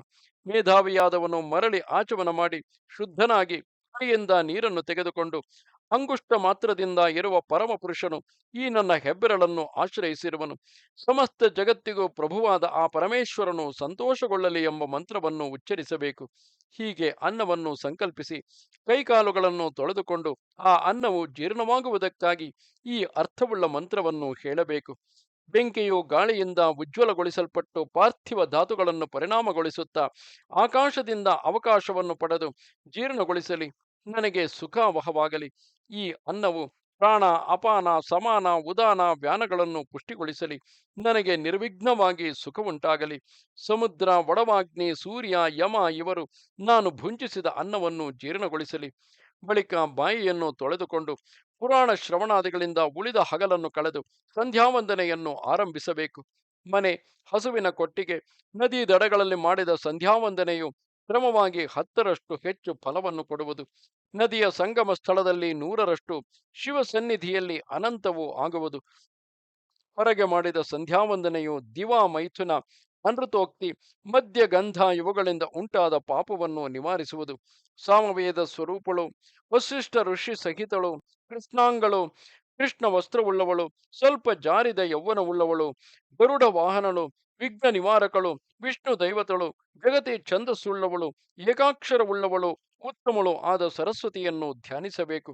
ಜ್ಞಾನಿಯು ಅಗ್ನಿಶ್ಚ ಮುಂತಾದ ಮಂತ್ರದಿಂದ ಆಚಮನ ಮಾಡಿ ಪಶ್ಚಿಮಾಭಿಮುಖನಾಗಿ ನಕ್ಷತ್ರವು ಕಾಣುವವರೆಗೆ ಜಪಿಸಬೇಕು. ಸಾಯಂಕಾಲ ಬಂದ ಅತಿಥಿಯನ್ನು ಮಾತು, ಭೂಮಿ, ಹುಲ್ಲು ಅಂದರೆ ಚಾಪೆ ನೀರುಗಳಿಂದ ಸನ್ಮಾನಿಸಿ ಹೀಗೆ ರಾತ್ರಿಯ ಮೊದಲಿನ ಯಾಮದಲ್ಲಿ ಮಾಡಿ ವೇದ ಪಠನ ಪಾಠನಗಳಿಂದ ಹಗಲಿನ ಕಾರ್ಯವನ್ನು ಪೂರೈಸಿ ಒಂದೇ ಜಾತಿಯ ಮರದಿಂದಾದ ಮಂಚದಲ್ಲಿ ಅತ್ಯಂತ ತೃಪ್ತನಾಗದೆ ನಿದ್ರಿಸಬೇಕು. ಹೀಗೆ ಸಂಕ್ಷೇಪವಾಗಿ ನಿತ್ಯವಾದ ಅವಶ್ಯಕ ವಿಧಿಯನ್ನು ಹೇಳಿರುವೆನು. ಹೀಗೆ ಮಾಡುವ ಬ್ರಾಹ್ಮಣನು ಎಲ್ಲಿಯೂ ಕೆಡುವುದಿಲ್ಲ. ಇಲ್ಲಿಗೆ 81,000 ಶ್ಲೋಕಗಳ ಸಂಹಿತೆಯೆಂದು ಪ್ರಸಿದ್ಧವಾದ ಶ್ರೀ ಸ್ಕಾಂದ ಮಹಾಪುರಾಣದ 4ನೆಯ ಕಾಶಿ ಖಂಡದ ಪೂರ್ವಾರ್ಧದಲ್ಲಿ ಸದಾಚಾರ ವರ್ಣನವೆಂಬ 35ನೆಯ ಅಧ್ಯಾಯವು ಮುಗಿದುದು. ನಮಸ್ತೆ ಶಾರದೆ ದೇವಿ ಕಾಶ್ಮೀರ ಪುರವಾಸಿನಿ ತ್ವಾಮಹಂ ಪ್ರಾರ್ಥೆಯೇ ನಿತ್ಯಂ ವಿದ್ಯಾದಾನಂಚ ದೇಹಿಮೆ. ನಮಸ್ಕಾರ.